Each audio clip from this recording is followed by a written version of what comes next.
बात जो तुहिन कह रहे हैं, अगर 100% प्रूफ है कि हिंदुस्तान में इलेक्शन चोरी हो रहा है, भाई सबसे बड़ी संवैधानिक संस्था पर आप इलेक्शन से जुड़ी हुई आरोप लगा रहे हैं, बड़ा हार्श स्टेटमेंट है, तो रख दे सामने वो 100% प्रूफ है क्या?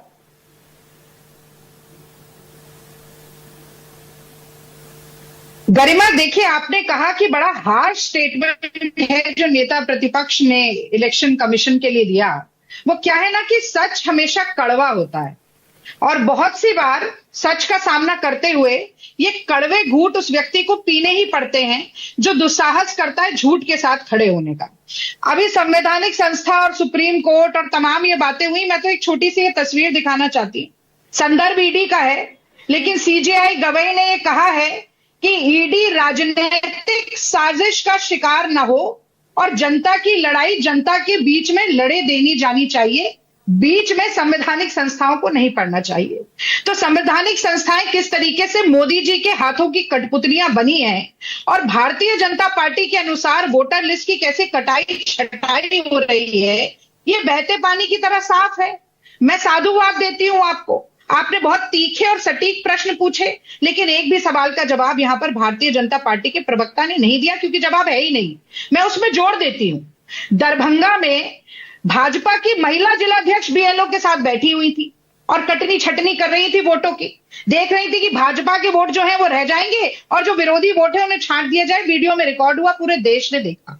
कल वैशाली की खबर आई, वहां महिलाएं कह रही है कि हमसे फॉर्म भरवाया, फोटो ली, पर कोई रसीद नहीं दी। तो वही फोटो वही फॉर्म अपलोड होगा कि नहीं हमें कैसे मालूम है। फुलवारी शरीफ में एक स्वतंत्र पत्रकार की रिपोर्ट बहुत चली, गरिमा जी आपने भी देखी होगी, बहुत वायरल हुई। वहां बीएलओ तो मतदाताओं, आप कह रही है घर घर जाने की बात, वो तो वहीं रखे हुए हैं अपने दफ्तर में फॉर्म और साइन करते जा रहे हैं। और ये जो मृतकों की बात कर रहे हैं, संजय कुमार नाम का एक व्यक्ति जिसके नाम के आगे मृतक की लिस्ट में बीएलओ साइन कर रही थी, उन्होंने तो एक क्लेम किया, इंटरनेट पे डाला, सोशल मीडिया पे डाला कि मैं मरा नहीं हूं, मैं जीवित हूं। पर जैसा कि योगेंद्र यादव जी ने कहा, देखिए कानून का एक नियम होता है, audi alteram partem, nobody should be condemned unheard. यहां तो कोई सुनवाई नहीं है। और मैं एक बात और जानना चाहती हूँ, कर्नाटक पर ये बहुत बड़ी समस्या अपने आप में केस स्टडी हो जाएगा। अगर कर्नाटक के वो जो 100% सबूत है, एक कॉन्स्टिट्यूएंसी को बाकायदा हैक कर लिया गया, चुनाव आयोग की मिलीभगत से वहां फर्जी वोटिंग कराई गई, तो ये तो केस स्टडी पूरे देश के लिए हो जाएगा। रख दे सबूत सुप्रीम कोर्ट में। बिल्कुल, आज राहुल गांधी जी ने संसद परिसर में ये बात कही और ताल ठोक कर कही। 6 महीने लगे, केस स्टडी हुई, कर्नाटक की एक विधानसभा के जरिए ये पुख्ता सबूत कांग्रेस पार्टी के पास हैं और सही समय पर सार्वजनिक किए भी जाएंगे।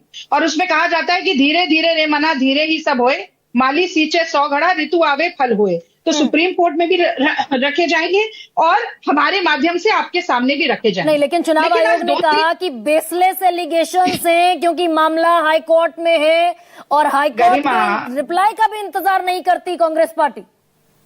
गरिमा, एक बात मुझे बताइए, क्या चोर चोरी करके ये मानता है कि मैंने चोरी की? चोर की दाढ़ी में तिनका तो ढूंढना पड़ता है ना, और फिर उसी से देखा जाता है कि किस तरह चोरी हुई। आपने बूथ कैप्चरिंग के बारे में सुना होगा, उससे चुनाव जीते जाते थे।